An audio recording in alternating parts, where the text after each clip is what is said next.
Hello and welcome to Top Sniffs. I'm Matt and cheers for that click. Hope you're doing well.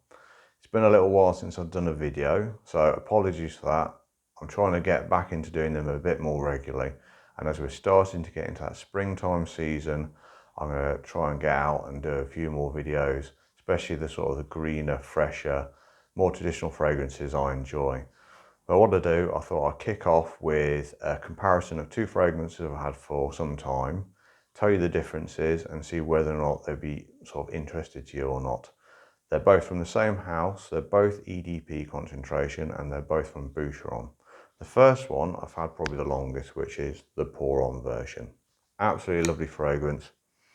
Really enjoy this. Fantastic springtime, spring, summer. I'll run you the notes quickly. We've got at the top lemon, bergamot, lavender. In the mid you got jasmine, rose, carnation, and at the base oak moss, vetiver, sandalwood, musk, and amber. So this is your typical sort of fougere barbershop fragrance. Very traditional, very old school.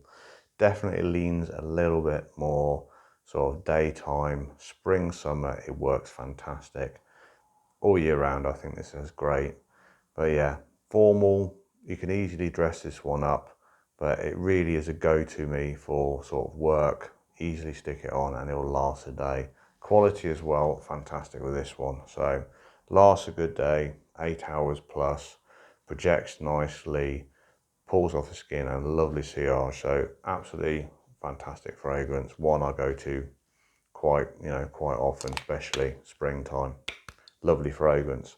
Then I purchased the Jaipur, which I got probably last year, and I have been wearing quite a bit over the autumn and winter. I'll run you the notes quickly on this one.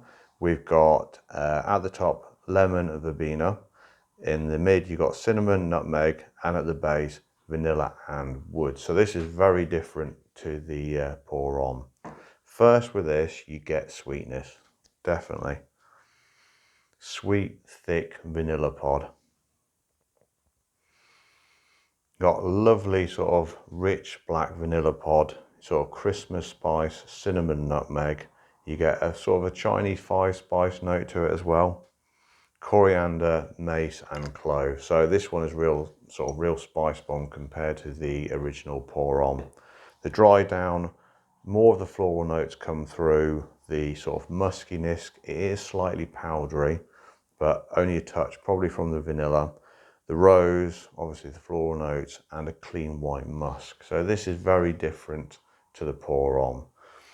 For me, this reminds me of two particular fragrances I've got in my collection. With the vanilla and lavender, the original Lamal, and with the sort of spice notes, Old Spice.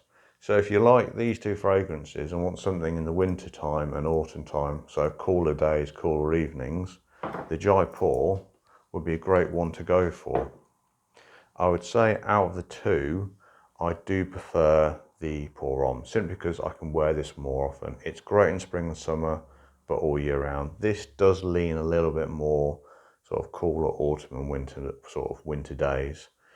This is more evening time, I'd say daytime for this one, but you can wear them both for a sort of evening or daytime if you preferred.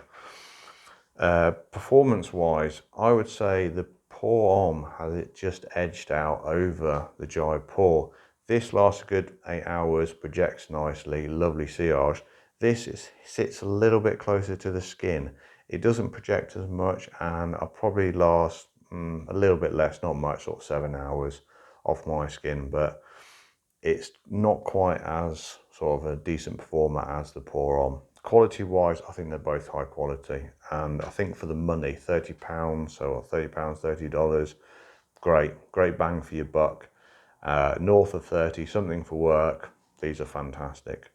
The Pour Homme is a bit more sort of traditional, old school, sort of fougere-ish, which I think is pretty much timeless. This, I think, could be the Jaipur a little bit more dated. As I say, it reminds me of the Old Spice and Lamal. So it's not modern by any means, but it's still, for me, easily to wear. And for work, it's more of a workhorse. So it's nice to have in the collection. I do prefer the Pour Homme simply because I reach for it more often than the Jaipur. But for the quality and for the sort of the different types of fragrances to wear, this is really good. So autumn and winter, spring, summer, fantastic fragrances. I'm pleased I've got them both, and for the money, really good. But out the two, I think the Pour Homme still edge it. So this one is still my favourite out the two. Hope this helps you choose which one you want to get if you want to sort of try either of them. And thanks very much for watching. I'm Matt, you've been watching Top Sniffs. Cheers.